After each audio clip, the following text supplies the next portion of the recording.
Danskerne er som bekendt det lykkeligste folk i verden, men hvis der er noget, der kan brænde skår i glæden, så er det måske barnløshed. I Danmark har op mod hver 5. par problemer med at få børn, og derfor er kunstig befrugtning en realitet, som danskerne må lære at leve med.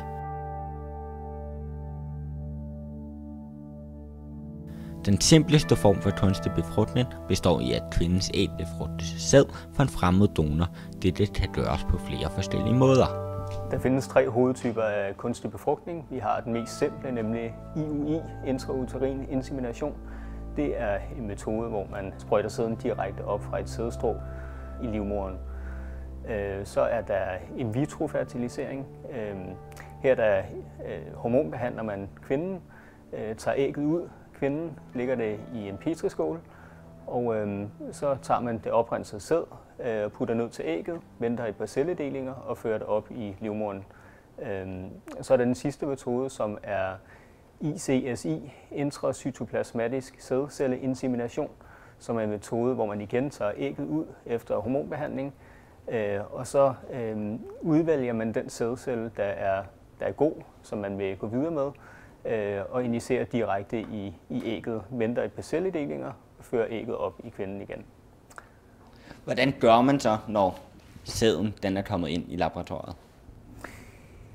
Man starter med at oprense sæden, og det foregår ved hjælp af en gradientcentrifugering. Det vil sige, at man har lag af et stof i forskellige koncentrationer, og efter en centrifugering ender man ud med de sædceller, der har den højeste kvalitet, og får frasorteret dem, der har en dårlig kvalitet, og det vil sige dem, der ikke bevæger sig optimalt. Hvordan bedømmer man sæden? Det gør vi efter oprensningen i et mikroskop. Her ser man på kvaliteten og motiliteten af sædcellerne. Det kan være, at de har defekter. Måske er der 2 haler. Det ser man nogle gange.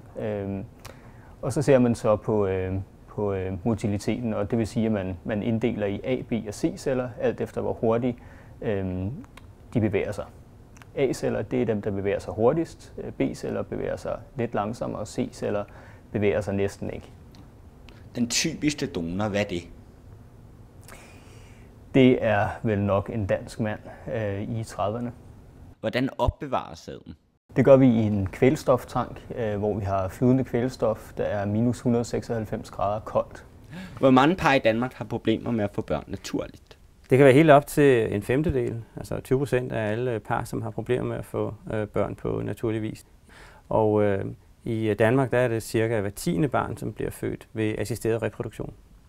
I perioden 97 til 2004 var der en lille stigning i antal af par, som det ses nederst, som har fået foretaget kunstig befrugtning, mens der i midten har været en større stigning i antal af par, som har fået tilbudt en anden teknisk, men direkte injektion af en sædceller i ægget. Ægdonation øverst er der stadig meget få par. Det har været muligt at opnå sæddonation i Danmark i 40 år, men i 2012 der blev loven ændret, sådan at hvor det tidligere kun var muligt at donere sæd anonymt, så er det også fra 2012 blevet muligt at donere sæd med navnsnævnelse. Men det er faktisk stadigvæk sådan, at langt de fleste, som opnår sæddonationer, de foretrækker stadigvæk, at det er en anonym donor. Men man kan sige, at systemet beskytter på den måde donor og ikke så meget barn. Og hvis barnet på et senere tidspunkt gerne vil have at vide, hvem far er, så kan det blive rigtig svært at finde ud af. Hvilke nogle etiske dilemmaer er der forbundet med donorbørn? Der er jo masser af etiske problemer i de her moderne teknikker, man har fået inden for medicinen i de senere år. Det gælder jo nu i det her tilfælde som sæddonation, det gælder jo også for så vidt for aborter, eller det gælder også for terminering af kronisk syges liv. Så i den her sammenhæng, der kan man sige, det er jo et stort ønske ofte for forældrene at få et barn, men de må så også overveje om de her etiske problemer, som der er med det, om det opvejer deres ønske til at få det her børn. Men i øvrigt er det sådan i Danmark, at der er kun 16% af børn, som når de fylder 5 år, at de ved, at de er donorbørn. Og anbefalinger fra andre lyder på, at man bestemt skal fortælle børnene, inden de fylder 5 år. Der er imidlertid børn, der får problemer med at få at vide, at de ikke har den far, de troede, de havde. Nogle af dem kommer hos børnepsykolog Søren Friis Schmidt. Hvad er dine erfaringer med donorbørn her i børnepsykologisk rådgivning? Dem, jeg har mødt, har haft det til fælles, at de ikke fra begyndelsen har vidst, at de var donorbørn. De har haft en fortælling i familien om, at de var deres fars og mors barn, som alle andre børn.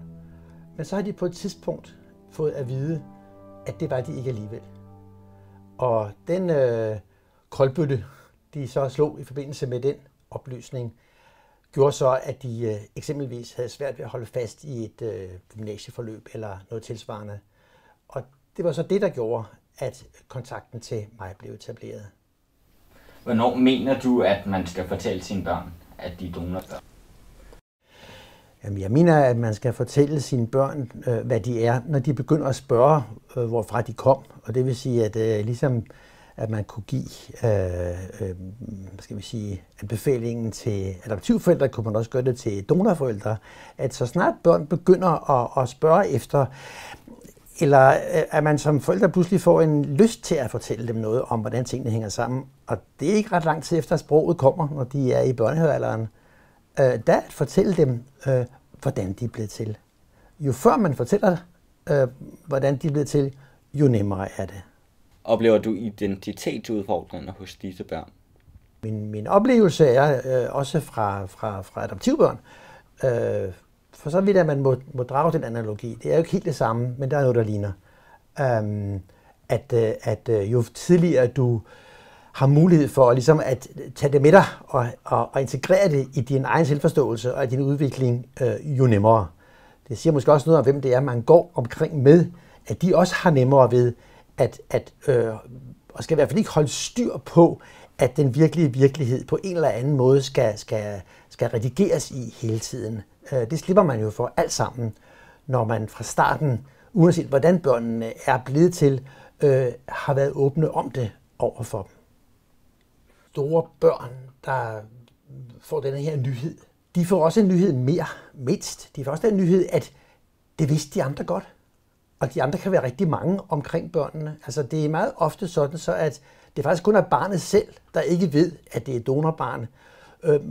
Morens søskende for eksempel, eller papfarens, eller hvad vi skal kalde ham, donorfarens, som altså ikke er donor. Det vil sige fætre og kusiner og naboer og alle mulige andre, viser det så ofte ved besked, eller i hvert fald en god del af dem. Alene ved donorbarnet det ikke. Så det kan blive rigtig svært for sådan et barn at pludselig se sig omgivet af nogen, der har holdt på en hemmelighed, ligesom den biologiske forældre gjorde. En del spørger sig selv, når det her ikke er rigtigt, at min far ikke er min far, og dem der omkring mig, de har på den måde holdt det hemmeligt for mig, hvad mere er så ikke rigtigt? Eller hvem eller hvad kan jeg så overhovedet stole på? Og så kan man jo blive rigtig, rigtig usikker, i hvert fald i en periode. Og det er det, jeg også har set. Altså, der vil i hvert fald ske en revision af selvforståelsen, og af forståelsen af, hvor og hvem kommer jeg fra og er lavet af. Og hvordan det helt præcist foregår. Jeg tror, hvis man kigger præcist på det, så vil man finde ud af, at det foregår lidt forskelligt. Forskellige unge mennesker reagerer forskelligt på det her. Men fælles for dem alle sammen, det er, at de kommer på meget voldsomt overarbejde, hvis man skal sige det sådan lidt pænt. Og nogle af dem, de tenderer til at tilte i en periode i hvert fald, ikke? Hvilke fordele kan det give donorbarn at få fortalt tidligt, at man er i donorbarn? Jamen, der er jo al den tryghed, al den sikkerhed, alt det, jeg ligesom alle de andre hed, som man nu kan få øje på. Og det er jo noget af det, der gør, når vi snakker identitetsdannelse og udvikling, og hvad vi der snakker om, det er jo, at vi sammenligner os jo hele tiden med hinanden. Vi sammenligner os med vores søskende, vi sammenligner os med vores klassekammerater, vi sammenligner os med alt og alle. Og der, hvor vi, især som børn, finder ud af, at vi er i synk med de andre, der er det nemt. Og der, hvor vi er noget andet, og især når ikke det er noget andet bedre, sådan i den almindelige opfattelse, også fra børnehøjde, der er det ikke bedre at mangle en forældre, end at have to. jamen der er der jo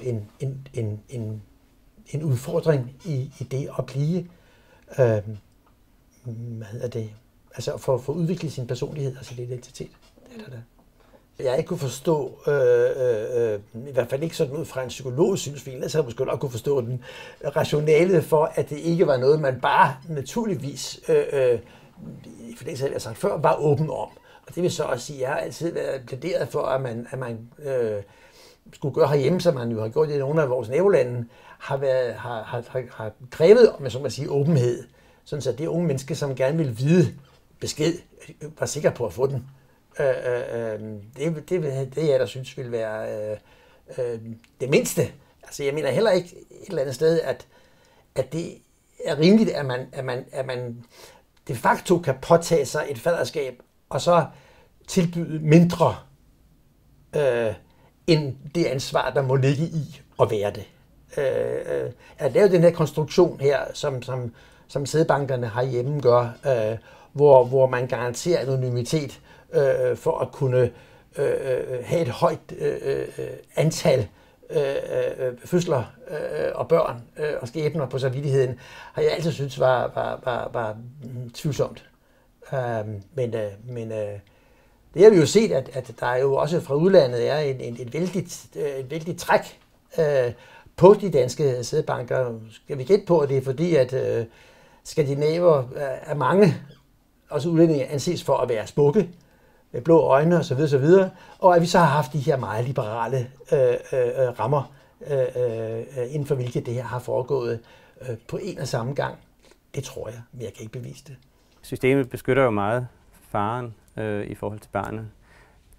Omvendt så kan man sige, at i fremtiden vil det nok være illusorisk at forestille sig, at man kan opretholde den her anonymitet. Det er jo muligt nu at sekventere DNA'et meget, meget nemt og meget, meget billigt. Og der er faktisk sites på nettet nu, hvor man bare kan sende sit DNA ind, og så kan man få at vide, hvem man er i familie med. Så i fremtiden kan man lave lige så meget lovgivning, man vil, fordi det vil faktisk være muligt at finde ud af, hvem ens far er alligevel. Jeg vil da tro, at det vi i dag ser som en åbning, at det i morgen vil være det, man gør. Så vi kommer til at ligne Sverige, som jeg forstår det, at man der er sikret retten til at få at vide, hvordan tingene hænger sammen, senest når man bliver 18. Og det vil jeg tro også ville være den retning, tingene vil tage herhjemme. Men vi er nok lidt mere fodslæbende, hvad det angår.